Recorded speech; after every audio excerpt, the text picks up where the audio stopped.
spend the morning and early afternoon with us just to learn a little bit more about cancer, about things that are going on. I want to just talk a little bit this morning about the research that's going on, just a kind of a bird's eye view of things, and you're going to hear a lot more specific things when you go out to individual breakout sessions. And then also talk about things that the Patient Services Committee can do for you as patients, because we understand there's so many needs that you have, and we want to give you some idea about things that we can do. Before we start up, though, I just want to show you a quick video. Hopefully this will work.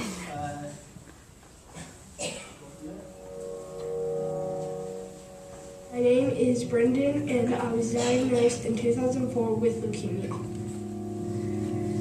which was devastating, to say the least.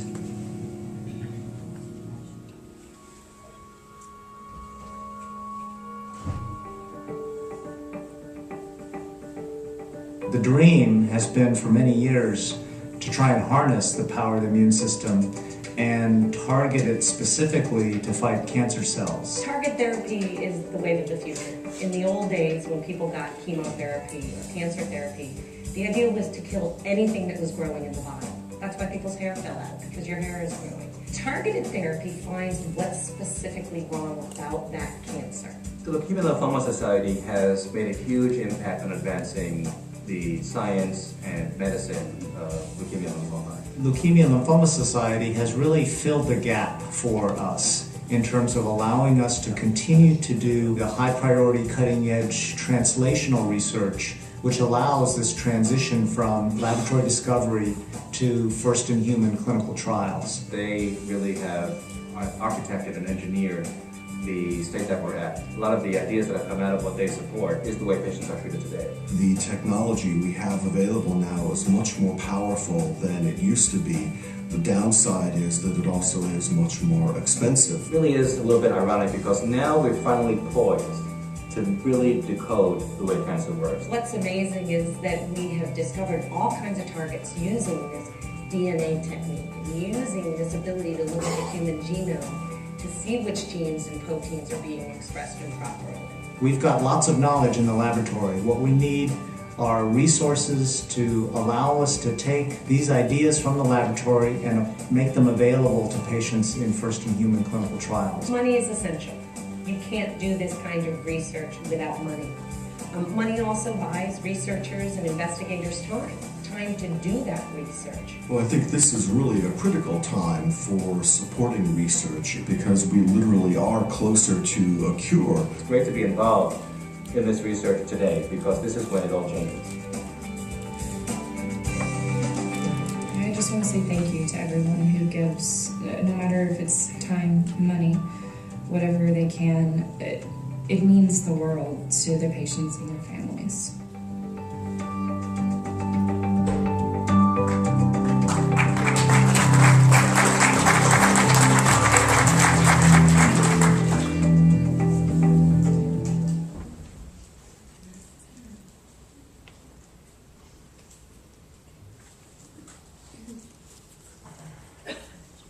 Good. Boy, that went smooth.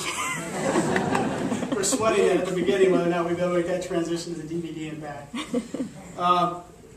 But what we've seen here in these researchers and their efforts, and some are really the top really in the country, what we see here are the results of their efforts, the efforts of countless researchers across the country. And what we've seen is the 5-year survival rates to so many of these cancers has just improved dramatically over the last several decades. And it's come about because some of this cutting-edge research and the way we think about cancer is so differently than how it's been before. When we look over at the last group of things, leukemia, that last red bar there too is the pediatric ALL. So this is the exciting thing. We've made so many advances in so many of these cancers, but still clearly there's a lot of room to go. We still won't rest until we have a cure available for every patient available to us. And there's so much that's going on in the research world with regard to LLS. The LLS is really the largest private funder of blood cancer-related research in the United States and in the world. So only the U.S. government supports more blood cancer research than the LLS. So they do a tremendous amount of work here in supporting researchers around the country. We can see 318 grants and 22 contracts. There are huge grants that occur across multiple institutions. So they bring investigators together who maybe in the past had not worked together. We're busy, we have different things going on, so the ability to kind of bring people together to work on projects is crucial to making these significant advances, and we're beginning to see these advances occur right now for our patients too. They fund basic science research. We're looking at how we can foster the youngest generation, those young investigators who are just getting started out. You can imagine that if you're a young person, it's going to be hard to go and compete for those federal funds, because those federal funds are very hard to get. What the LLS does, they step in. They take these promising young investigators and they give them funds to be able to start up their own labs to do this cutting-edge research here. That's going to result in the promising new therapies here for the next generation. And what we're also trying to do is we talked about building teamwork. Not only teamwork between different academic institutions, but building teamwork between the biotech industry, building teamwork between the academic institutions, between the foundations out there, because everyone has to get together to really kind of move towards goal of making sure that we have a cure available for all of our patients. And we have to identify what those unmet needs are. We clearly have seen that the 5-year survival rates have improved considerably, but we're not at the point here where we can rest until everyone is cured. And we have beginning to bridge those gaps that have occurred between academia and also research, between different academic centers, because it's really only in those collaborations that we're going to make significant advances overall. And we have made significant advances, like we said. There have been 21 of the 50 new cancer therapies that have been approved for patients with blood cancers. So we're seeing a lot of therapies, and we're also seeing, as someone who treats blood cancers, that the treatments that we're seeing in blood cancers are not just kind of modest changes. They're big changes. We see some new drugs approved in other tumor types where there may be small improvements or small increments in improvements in overall survival. What we're seeing here, especially in the blood cancers, we're seeing huge differences. Huge differences with regard to overall survival, huge differences regarding cutting back and side effects. So we're seeing a big difference here, not only in the number of drugs that are being approved, but the significant advances that they're able to make as well. And then the drugs that are approved for cancer research are also being kind of available, or in blood cancer patients are also being made available for other types of cancers too. So what we're seeing is that these therapies are being moved into other types of cancers as well. So things that happen, money that goes to fund research in blood cancers, really benefits the entire cancer community as a whole. Just to talk a little bit about targeted therapies. This came up in the particular video we looked at. Traditional chemotherapy kind of damaged the DNA. Cells are dividing here, and what happens is we messed up the DNA, and those cells had no choice but to die. Other cells are dividing as well too. So the idea of coming up with targeted therapies that maybe would go after a specific pathway within a cancer cell became very intriguing. If we could do something here to kill that cell, not kill other cells, maybe we could get some even further advances without causing fewer side effects. So that's one of the things, the goals that we wanted to do, rather than just kind of using traditional chemotherapy. But when we try to find those targets here, it's really quite complex. When we look at the entire human genome in general, and this is where all these things are that we have to take a look at. We can think of the entire genome as there's 23 pairs of books. Each chromosome is a book. Within that book, there are what we may call the genes. These genes are maybe the various chapters within it. There are 20 to 25,000 genes in the human genome. And within those genes, if we think about the letters that are making up those chapters here, these are the different base pairs, the individual pieces of genetic information here, and there are 3 billion base pairs. What we can find is that one of those things changing can change the behavior of a cancer cell. So this is what we're up against at this point in time. And when we look at how we've made some advances over the past, one of our biggest favorite success stories is Gleevec. So Gleevec is a drug. It inhibits an enzyme that helps the CML cell to grow. When we block that, we can inhibit the growth of the CML cell. It was approved in 2001. What we saw then is that we began to be approved in other different disease types, not only blood cancers, but also in other types of cancers too.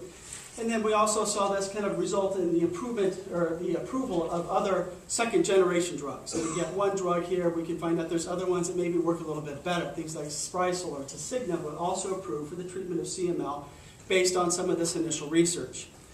But there's kind of a dirty little story behind this whole thing when we look at this. When we look at CML and look at the history of this, So we've known about CML for hundreds of years here, since the late 1800s. And one of these might be a pointer, I'm not sure. But so the Philadelphia chromosome was the whole story behind this. And I'm afraid I'll turn off the slide if I push too many buttons. So if you look down at the last row there here, so these are the chromosomes, these 23 pairs of books. That 22 you can see is too short. Yeah, big country. They found this in the 1960s. In 1960, it was first reported by 2 investigators in Philadelphia. It became the Philadelphia chromosome. They saw this in CML patients. Weren't really sure what to make of it. It was in 1972 that Janet Rowley, here a Chicago-based investigator at the University of Chicago, and a very prestigious investigator, found that piece of chromosome 22 went to chromosome 9 and began to describe what we're seeing as a translocation. So what we're having are one piece of a chromosome going to another one. Cells are dividing all the time. These things have the propensity to kind of overlap and cause these changes here. We found later here in more research is that what's occurring is that 2 genes were put next to each other that shouldn't be next to each other. So on the left-hand side, you see what a normal bind and normal 22 look like. When those cross over, what happens is you have those 2 genes, the BCR and the ABL, kind of getting close to each other. That creates an abnormal protein. And that abnormal protein is what kind of gives life to the CML cell, makes it begin to grow abnormally. And then in the late 1990s, Novartis kind of searched their entire drug base here looking for specific drugs. They found something called STI-571 that inhibits the CML cell. And then in 2001, we saw that we have Gleevec approved for the treatment of CML. Great victory, but if you're doing the math, that's 40 years. The time we first identified that chromosome abnormality and the time that we had the first approved drug. But things are different now too. So I'm not saying that to discourage you, I'm kind of telling you now this is the new path that we're on at this point in time. We know that when we look at the gene level of things are even a little bit more complex, going down from the book now to the chapter. This is a gene array, so this just looks at, it's hard to kind of get here what is happening, but there's these tiny little squares there. Each column is a patient, each row is a different gene, so we have the capacity to look at hundreds of genes in any particular patient. And when we look at this in a disease like multiple myeloma, which we consider to be one disease, when we look at it under the microscope, we can see that there's all sorts of different patterns of expression. So we're seeing certain genes may be turned on, certain genes may be turned off in certain disease groups. We can ideally identify who's going to do well, who needs more aggressive therapy based on these profiles. But we also may be able to identify, well, boy, maybe these people should get this treatment and these people should get this treatment. So now we're getting to understand these things at the gene-based level too. So it made some tremendous advances just in beginning to understand how diseases behave and what treatments we can use based on the gene level. But it also goes beyond that too, going back to the concept of the Human Genome Project. What they wanted to do is they wanted to identify all of those DNA pairs in humans so that we can actually go back and see what we can do to help advance every field of medicine in general. So they wanted to look at these 3 billion pieces of genetic code. This project was started in 1990 and was completed in 2003. 13 years. Actually ended a little bit earlier. They thought it would take 15 years, but as technology improved, things got a little bit quicker. But also what they found is that it took millions and millions of dollars, took efforts of across the country, people coming together here to be able to do this in a 13-year period. What we now know is that we can do this relatively routinely. And 1 year ago, in Nature, there was a paper published where they took myeloma patients, took their tumor cells, and then began to sequence the entire genome. So they began to look at this. And some patients in this room probably had some of their samples sent from our institution to be part of this pretty big project. And what this is, right now it gives us a bunch of information. This information we have to be able to synthesize and analyze. But what we found in doing this is that we found some genes that were abnormal that we didn't think would be involved in multiple myeloma. So we're identifying new targets based on these things. This initial series was about 30 patients. They're almost up to about 100 patients at this point in time. As we get more information, we're going to be able to identify more and more what our target should be and how we should go about it.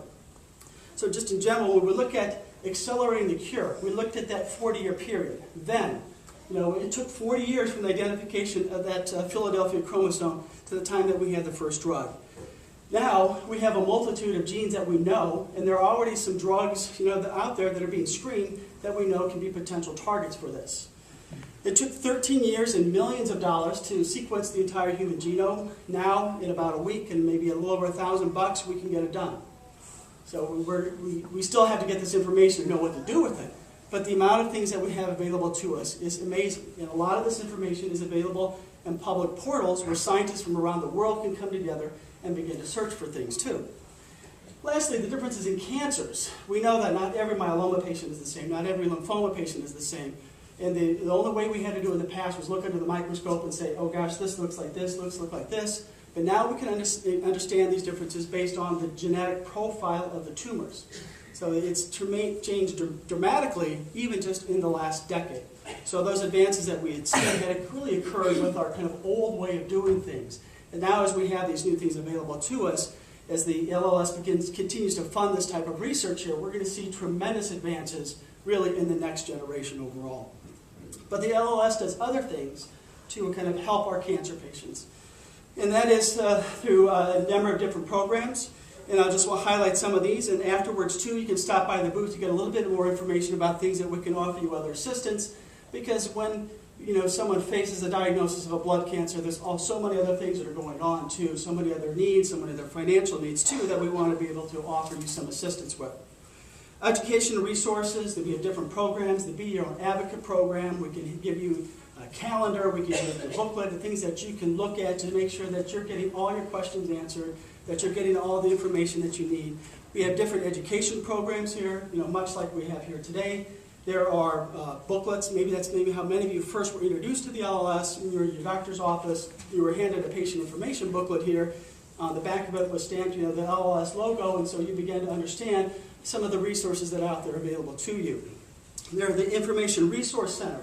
It's staffed by healthcare professionals, and soon will be available 24 hours. So you wake up at 4 a.m., you're like, oh my God, what about this drug? I don't know if I should do this. There's someone you can begin to talk to at 4 a.m. if you want to, as soon as it goes live in a 24-hour period.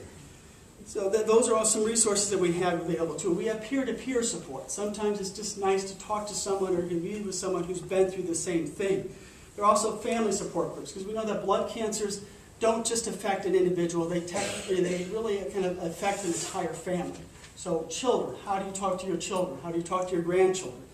How do you talk to anyone about this? When you have all sorts of feelings going on, you want to be able to have support for the family too, so that everyone can really kind of survive this process as unscathed as possible. Other things that we have available too are a number of different financial assistance. We look at the diagnosis of cancer. We think of it's physically devastating, but also can be really quite financially devastating too. Even small things, you just can get nickel and dime, not even just with co-pays, but parking, when you go see the physician, all these things can begin to add up and increase the cost. And there are financial assistance programs available on limited funds sometimes, but it's always important to ask to see what's available to you at this point in time, and also the co-pay assistance foundations. It's kind of discouraging because we've seen things move to kind of the inpatient, the IV forms to the pill forms of chemotherapy in many different cases, and it doesn't seem like the insurance providers have really kind of caught up to that. Clearly, the federal government has not caught up to that and how to benefit that with the donut hole put in place, which kind of blows through that first month. So we have different co-pay assistance foundations available for different patients, sometimes based on their disease types too, to help with many of these co-pays and just in the high cost and the high financial burden that places on many of our patients too. So with that, if there's any other questions about the patient services program, what we have to offer, please, please, please stop by the table outside and pick up a pamphlet, pick up some booklet, talk to our people there so that we can give you more information about the things that we can help you. And if there's things that we're not able to do, we want to know what we can do so we can take it back to the main office and say, look at that, this is a need that we're seeing, and so ideas that we can do to kind of help the next generation too. So with that, I would like to introduce the president of our Illinois board here, Scott Saxe, who is a good friend and a diligent worker. So he has done so much to really kind of help grow the Illinois board. I've been duly impressed by the efforts that he's put forward. And with that, thank you, Scott.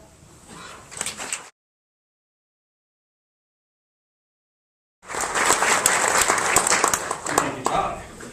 It's always nice to catch up with research and what's going on. And, certainly, I've had the privilege of working on the board for the last 5 years or so at both the state and the national level. And it's truly an honor for me to be here in this room with this group today. It's probably one of my favorite types of events is being here with patients, with caregivers, with the people who are really impacted by what we do. And to be able to speak today about something I'm certainly passionate about, which is our advocacy programs. I know that Pam asked for a show of hands for patients and survivors in the room. I'd like to see that again, because really that's why we're here today. So if we can give a round of applause to everybody.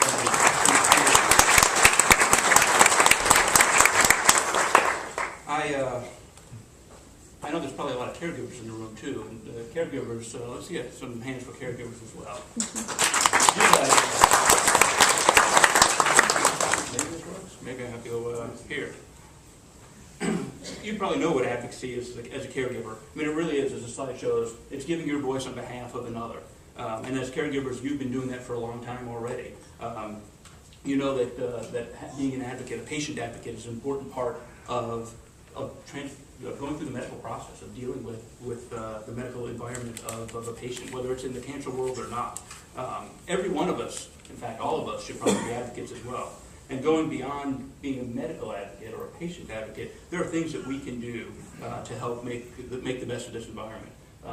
And advocacy, to me, I actually look back even at the Constitution where it says, "We the people," to promote the general welfare is kind of an advocacy piece for me as well.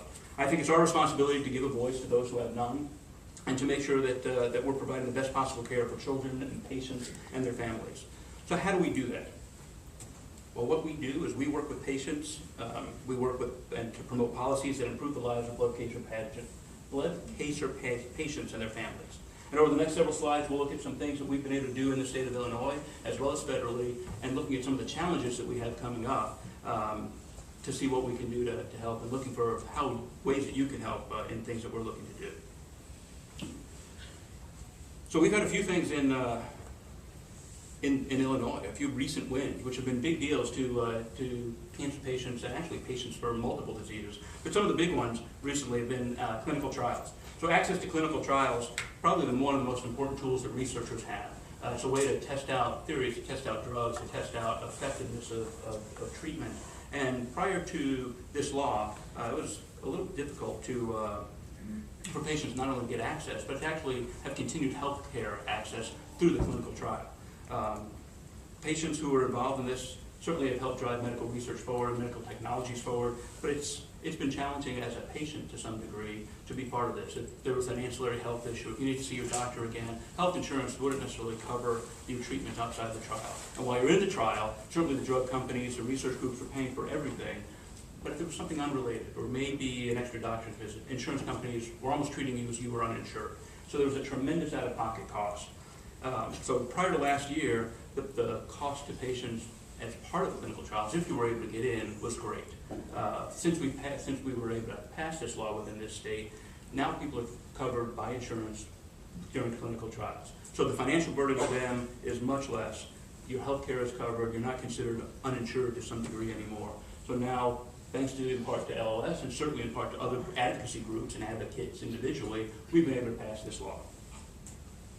We also, and for me this was a big one, oral chemotherapy laws. And I think Todd kind of talked about it a little bit in his presentation, but oral chemotherapy treatments are an exciting development at this point. Of the 400 drugs that are in the pipeline right now, more than 25% of these are oral drugs. And in the past, and you saw the video too, I mean, it was, you're going into the hospital, you're getting an injection, you're going through a treatment that's invasive. I mean, there's your chance of infection, you're leaving your home, there's a greater cost by being at the hospital, not at home. Now there's drugs, there's pills that you can take at the comfort of your own home without having to go to the doctor, without having to visit the hospital, without having to get an IV started or risk any type of illness. It's simple, it's still just as effective, it's certainly less expensive to an insurance company because it's a pill. You're not having all the ancillary costs around the doctor's visit, the hospital visit. And you would think that something less expensive, that something simpler, would be something that the insurance companies would jump on and want to cover right away. And sadly, they didn't. If you were on an oral chemotherapy up until last year, that wasn't covered. You were paying a tremendous out-of-pocket expense. You would think that something simple and easy to would have been an easy solution for the insurance companies. But despite the fact that it was less money, it was less hospital stays, it was less doctor visits, insurance companies refused to treat that and to pay for that. But last year, through many cancer advocates, many from LLS and from around other organizations, we were able to change the laws in Illinois, and now there's a mandate that insurance treat oral chemotherapy equally. And sometimes it just takes that voice. I mean, a simple thought, a simple group of people coming together to make a difference really can make the difference. Here was an idea, here was a new drug concept. It's the same types of drugs, it's just in a different form. Let's make this more effective, let's make this more accessible, and let's make it affordable for the patients to be able to take. And that type of voice, that passion, that ability to go and make a change is really what advocacy is all about. And that's where all of you can come in. We're involved in advocacy programs not just in Illinois, but nationally, and actually in almost every state, but nationally as well. And there's a few items that we've got coming up in the upcoming session of Congress. And really, most of them, as you can see by this slide, on the research side, it's all about funding. Todd has had a slide up earlier that showed last year we put in about $76 million into research, and that's great. And in the last 40 some odd years, LLS has invested just over $800 million into research, and that's a fantastic number. In the next 10 years, we've made a commitment as the society, the national board, to put over $1 billion into research funding over the next decade, which eclipses what we've done since our inception. It's a huge amount of money. But in the grand scheme of things, $1 billion over 10 years is not enough. It's not even close. While we are the largest funder of blood cancer research in the country, privately, the U.S. government in funding the National Institutes of Health, the National Cancer Institute, is far beyond what we can do. And sadly, over the last 6 years or so, funding to the NIH has decreased significantly. So those of us in the private sector, the nonprofit sector, we're trying to make up that gap, and it's impossible to do. We need to really look at how can we fund research and making sure that our congressmen, our senators, our representatives understand the fact that research funding is a critical need that needs to be met. It's not something that we can let go. And while there are those who will say that in a down economy, in a recession, in the current budgetary crisis that we can't afford to do it, I would say we can't afford not to do it. Research not only saves lives, but research also actually creates jobs, and it promotes and stimulates the economy. So we need to spend our time looking at how we can help fund research, not just here in Illinois, but throughout the country, to make sure that patients have access to the best possible care and the best possible drugs and the best possible treatments. Beyond funding, we certainly have some patient access issues that we need to address as well, and we'll look at 3 of them as we go on here. The first, and I'm going to read a quote that I pulled off out of the dictionary today, and it's about insurance. And it's a relatively generic quote, but it's about, the definition of insurance was a means of guaranteeing protection where one party assumes the risk for the other. And of course, along with that assumption of risk, there's a cost, and that cost is your insurance premium. So insurance is certainly one of the barriers that people face in dealing with their treatments, sadly. Years ago, when it came down to prescription drugs, there seemed to be really 2 different types of drugs that there were. You had your generic drugs, which were relatively inexpensive. You paid a very small copay, and you had access to them. And then there were the non-generics. And you paid a little bit more for those because the drug companies were steering you to something less. Later on, there became another tier, so you had those other drugs became kind of the preferred drugs. They were not as inexpensive as generics, but they certainly were not as expensive as some of the others. And they added another layer. So we now had 3, and now we're looking at this specialty tier of drugs. So they keep kind of classifying drugs in different ways and making them more and more and more expensive to get to. And certainly the newer treatments, the newer technologies, the newer drugs, whether they're for cancer or for MS or for lupus or Alzheimer's, they tend to fall into this specialty tier range, which has an extremely high copay. And we're not talking about the difference between a $10 copay to a $50 or $100 copay. We're talking about thousands of dollars, and that. To most people, myself included, I'm not sure how many people can afford thousands of dollars a month for drugs. So we're looking at legislation and working with, as an advocacy group, not just us, with others, as to how do we make sure that there's a legislative remedy to cap out-of-pocket expenses on prescription drugs. If there's a medical treatment out, we've spent millions and millions or billions of dollars in research, and we're making it unaffordable for patients, it's not an effective treatment. So how do we make sure we get it into people's hands? And this is one we've all heard about. Sadly, we've all heard about this. There's been news for the last several months about drug shortages. And these are drug shortages across many different diseases, specifically cancers. A lot of them, however, seem to affect childhood cancers, but it certainly affects many people in many cases. In some cases, the drug shortages were related to quality issues. In some cases, they were related to financial issues, mostly because, these drugs typically are generics. There's not a high profit margin. There just doesn't seem to be as much concern about the ability to get them produced. But what we can do, what should be done, is a little bit more notification. With some notification, with some highlights, there's other places who can pick up that manufacturing. There's other technologies that we can utilize. There'd be a little bit of a chance for doctors to look at alternative treatments or to find alternative sources for drugs. And unfortunately, we get to this very end stage where all of a sudden there's no drugs available. And again, it doesn't do a whole lot of good to have a good diagnosis, a good doctor, a good place to get treated if I don't have access to the treatment. So LLS is adamantly supporting the Preserving Access to Life-Saving Medications Act, which would make sure that when a drug manufacturer is coming up to a shortage or they anticipate a shortage, that we will know about it, that other drug companies will know about it, maybe they can pick up the slack, that they'll be able to pick up information or pick up the manufacturing, and even worse, that there's certainly some good legal action for those who are doing price gouging, or even worse than price gouging on the availability of these drugs, creating a fake alternative, so people are paying for prescriptions that aren't real. We want to make sure that the drugs are there, they're available, they're affordable, and patients have access to them when they need them. So currently in Illinois, we have a few initiatives going on today, and another one is for cord blood banking. And this is one of these things to me, again, I look at like the oral chemotherapy where it's almost a no-brainer that the drug company should, or the insurance company should just cover that. This is another one, cord blood banking.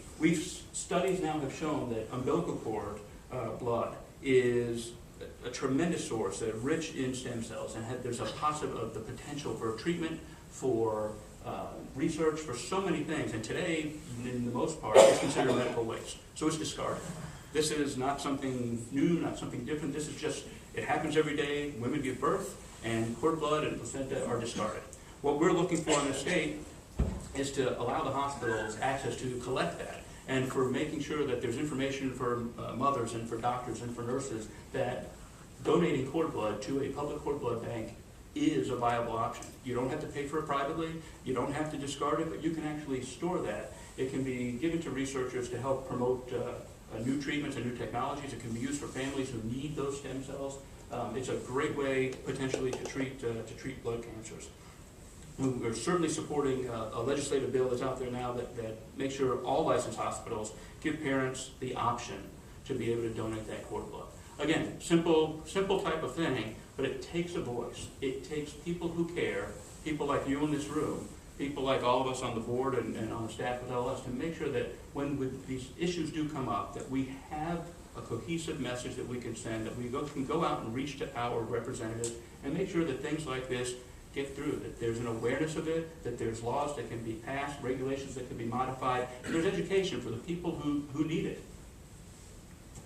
So how can you help? There are many ways you can help.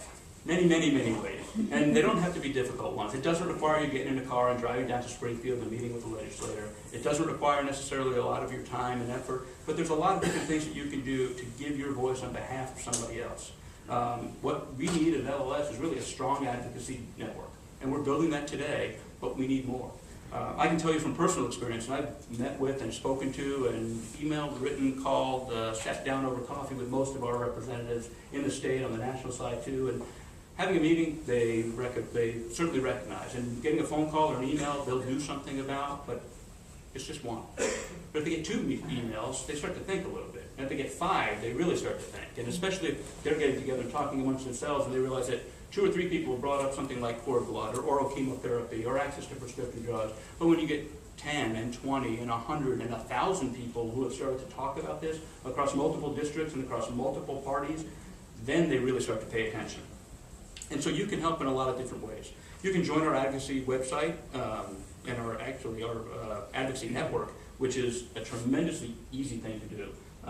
I got an email yesterday, as a matter of fact, that said there's a call for action on a pediatric cancer bill that's coming through Congress today. And it's as simple as me logging in. I put in my name, I put in my password, and boom, it knows where I live, so it knows who my representatives are. It's already got a templated letter that I can alter if I want to, or if I don't, I can just hit submit, and it automatically gets submitted to where it needs to go. It's a simple way to reach out to my legislators without really any time out of my busy day. We all are inundated by emails and messages and everything else throughout the day. It's a simple way to help. But you can do more, and some people want to do more, some people want to do less. We're willing to take anybody. If you want to help in some way, we will certainly be part of that. So help, you can join our advocacy committee.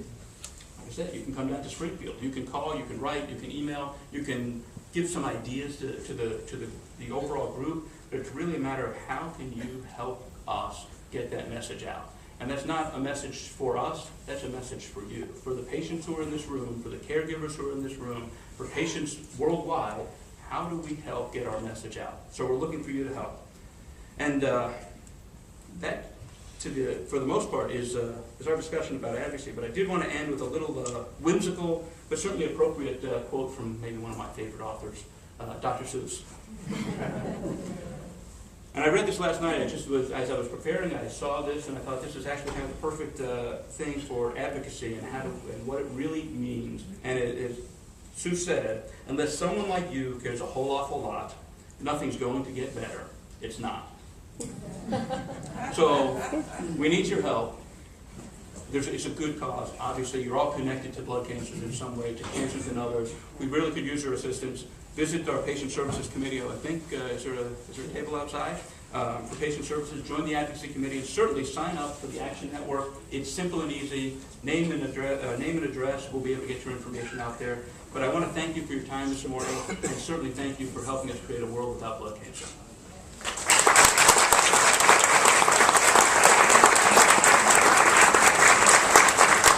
But I don't get to leave. I have a few housekeeping items, I suppose. So there's a couple of things. One is in relation to the rest of the day. Apparently, right about now, we're going to take a break. So I'm sure you can't wait for me to stop talking. And after the break, there are a couple of breakout sessions, and those are all along the hallway up here. So the rooms are labeled. So I'm sure you saw the monitors outside with the room number and what this breakout session is about. This afternoon's panel will be downstairs as well as lunch. So the stairs are, I think, around the other side that way.